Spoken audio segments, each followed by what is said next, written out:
Racikan Berita 1. Assalamualaikum warahmatullahi wabarakatuh. Waalaikumsalam warahmatullahi Bergabung kembali bersama kami Luwak.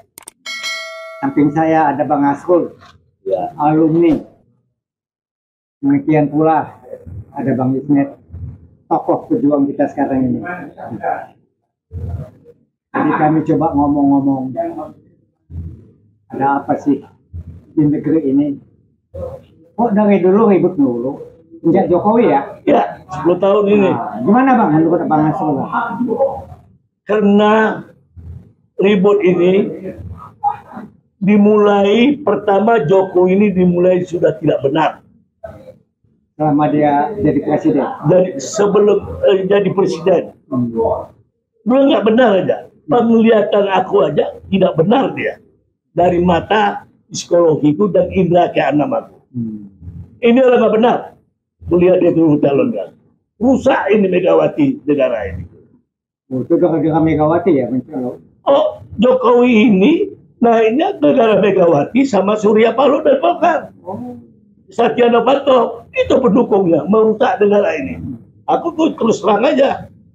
Kenapa? Calon PDI pekerjanya apa, tukang sapu dia, atau tukang curi, atau tukang rampok, atau penipu. Kan pekerjaan dia, bukan kader yang diangkat dari comberan kali. Tukang kayu, main kayu. Dari matanya aku lihat. Kebetulan Taufik Kemas juga dia suka. Kalau ya, sama Panda bicara dia. Karena ini saya lihat dari mukanya, ini orang ini haus kekuasaan. Gitu Taufik. Kok tahu aja kau ramanya kok? Nggak, aku tahu lihat mata. Aku juga lihat matanya juga sama face-nya.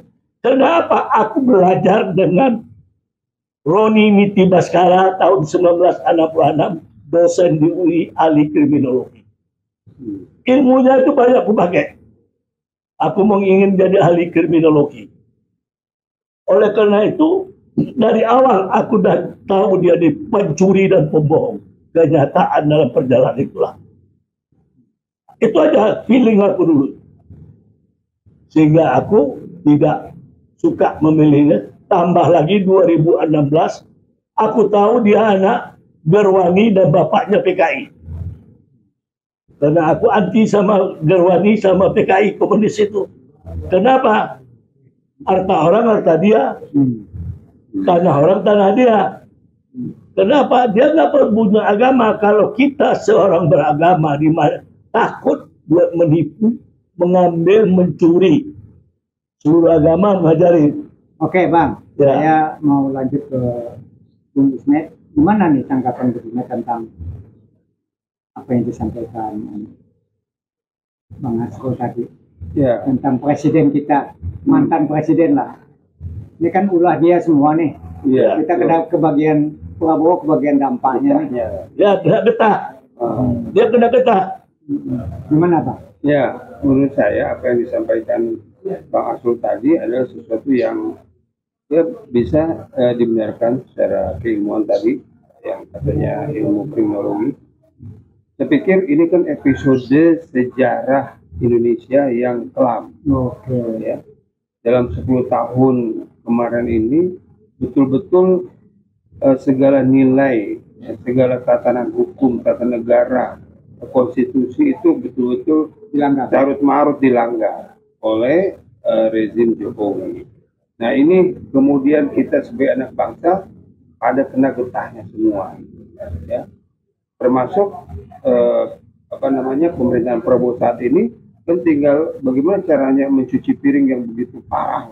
Jadi kebayang cuci piringnya ya? Iya.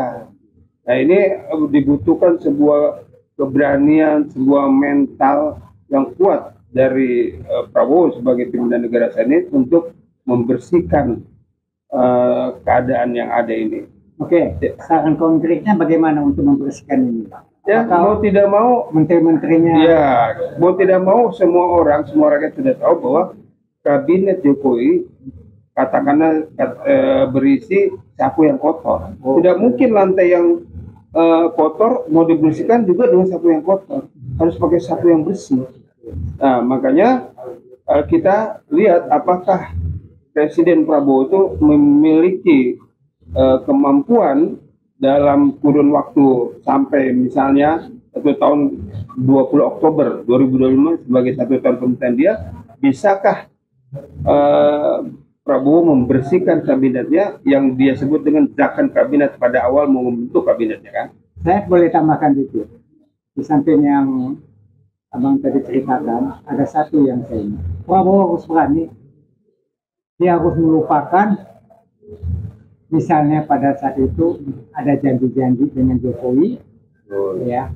Dia lupain itu. Ini kan bukan, kita kan bukan belain Jokowi, kita belain bangsa Indonesia, rakyat Indonesia. Betul. Nah, saya rasa itu. Ini tambahan aja, lanjut. Iya, benar. Memang apalagi Presiden Prabowo kan mantan militer kan, mantan komandan. Jadi harusnya berdasarkan Sabta Marga, Sumpah Prajurit, ya, itu harus tertanam sebenarnya, harus di dalam diri seorang militer sejati. Nah, disinilah ujian Presiden Prabowo sebagai mantan komandan, ya, Kopassus, ya, pasukan elit, pasukan khusus, untuk bisa betul-betul menyelamatkan bangsa ini, sehingga tidak sekedar memberikan wacana-wacana atau janji-janji yang memberikan masyarakat jadi harapannya kadang-kadang mau diharapin tapi kok begini, ya, tidak diharapin, siapa lagi yang mau melakukan tindakan ini. Pada saat ini memang kebetulan beliau yang menjadi pimpinan negara, yaitu kita tunggu tindakan drastis, ya, Presiden Prabowo untuk membersihkan kabinetnya dari orang-orang yang intinya harus reshuffle. Iya, harus reshuffle kabinet secara total. Ya, itu penonton dari Bung Ismet mengharap supaya Prabowo bisa mereshuffle orang-orangnya Jokowi yang terindikasi juga itu koruptor. Betul. Nah, terus menurut Abang gimana nih, Bang? Kalau menurut saya paling mudah. Mudah nih, Bang. Sebelum tanggal 20 Oktober nanti, 1 tahun Prabowo dilantik jadi presiden, sangat mudah. Itu ya, yaitu orang boleh banyak pintar, orang boleh banyak pandai, tetapi kalau ide nggak ada, nol besar. Jadi ide itu yang dikatakan itu yang sangat mahal, yang berharga. Saya dapat ide ilham tadi di mobil menuju kemari untuk mengambil rambut dalam tepung, rambutnya dapat, tepungnya tidak berselang.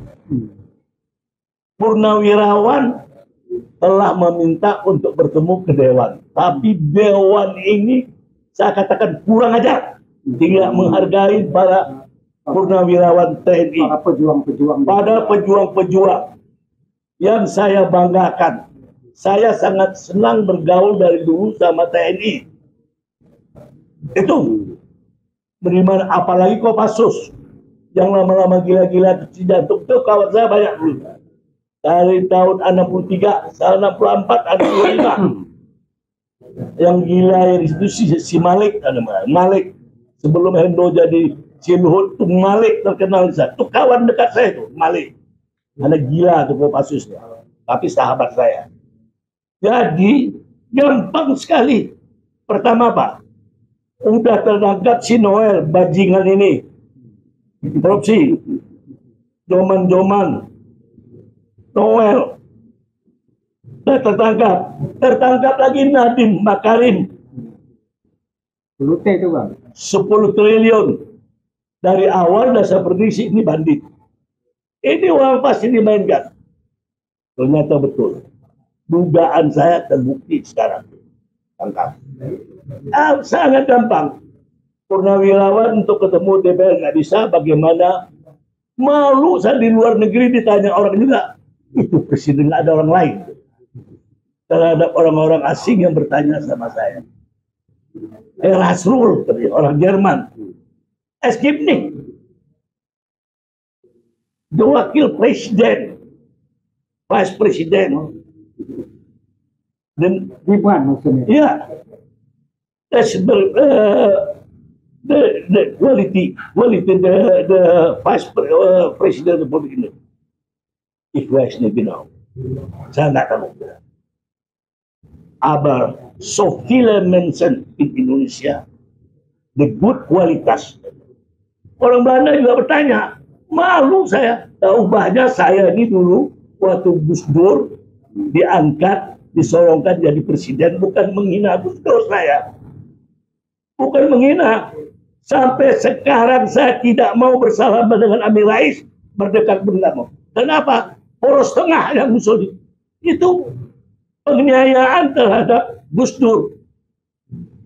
Udah buta, istri bukan menghina dia, lumpuh. Masa itu yang ditonjol-tonjol presiden kita? Itu juga ditanya orang di luar negeri sama saya.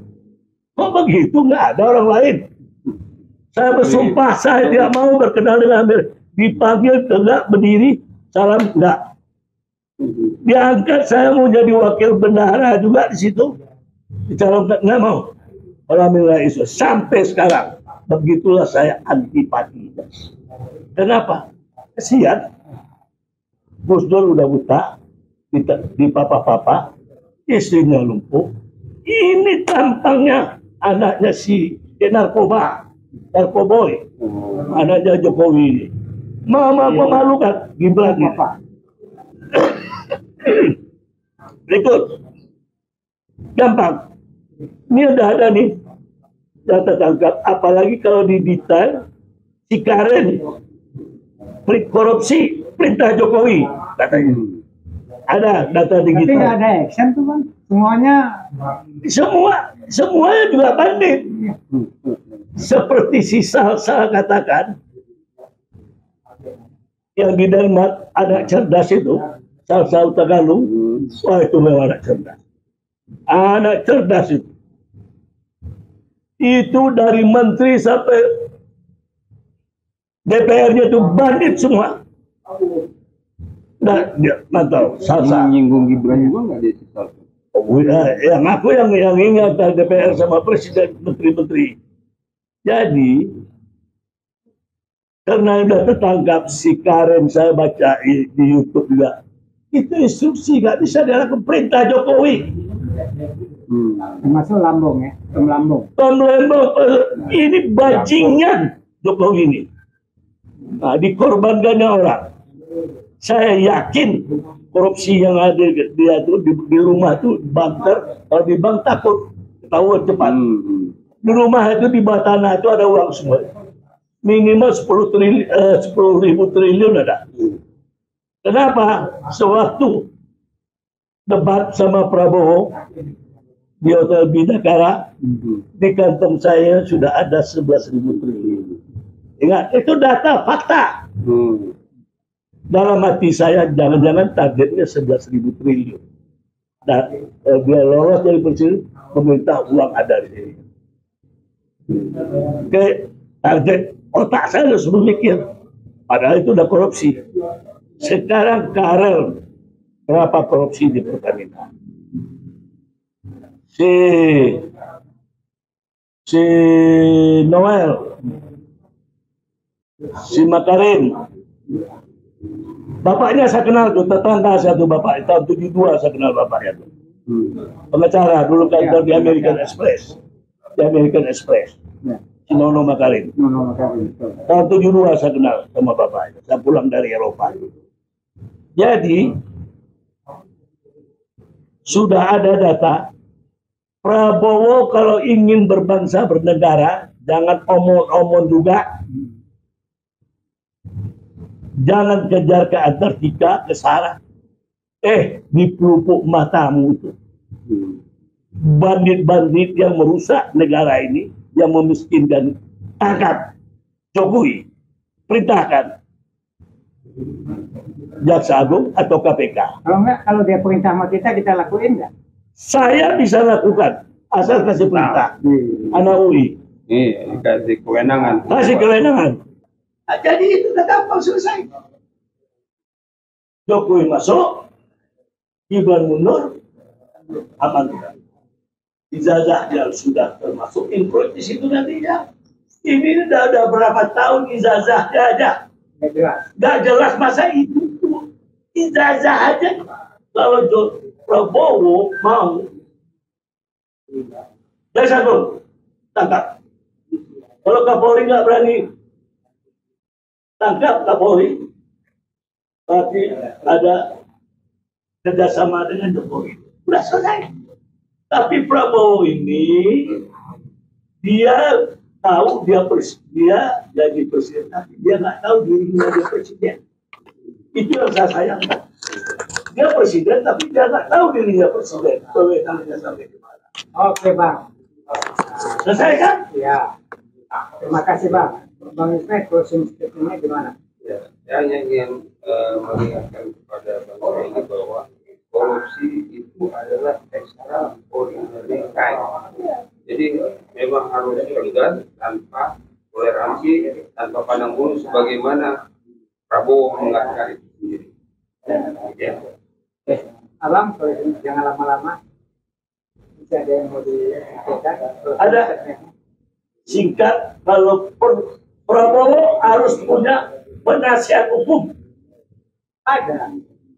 Kalau penasihat hukum yang tidak berkualitas, yang tidak punya pengetahuan, Ada Yusril, Bang.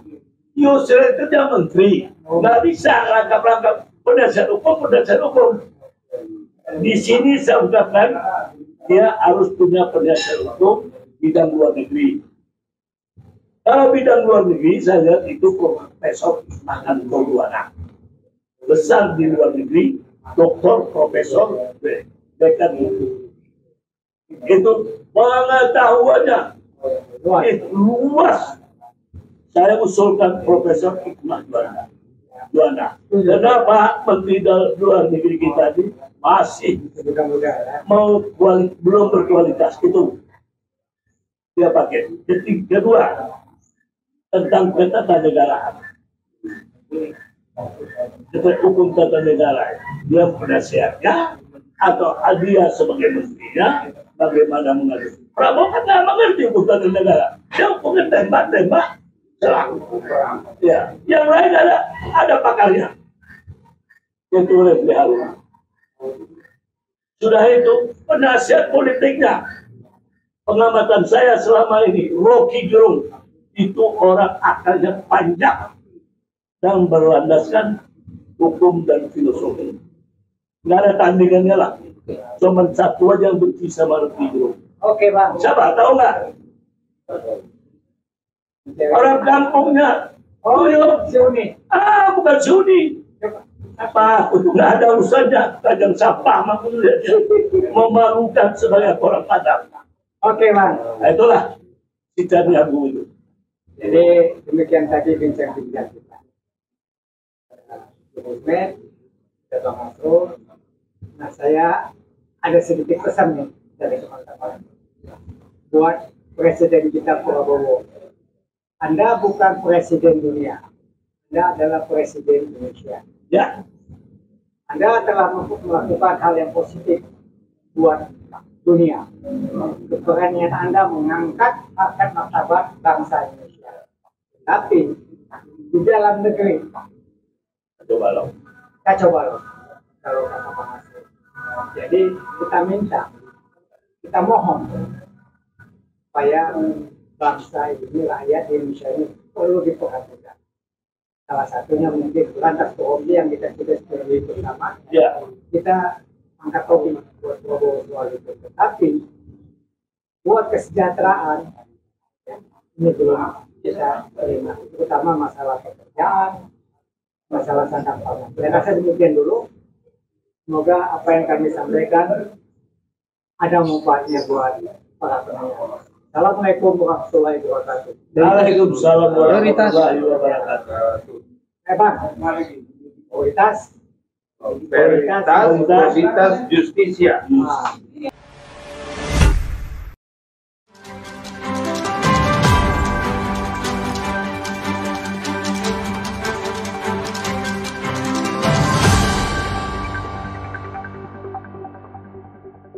Racikan Berita 1.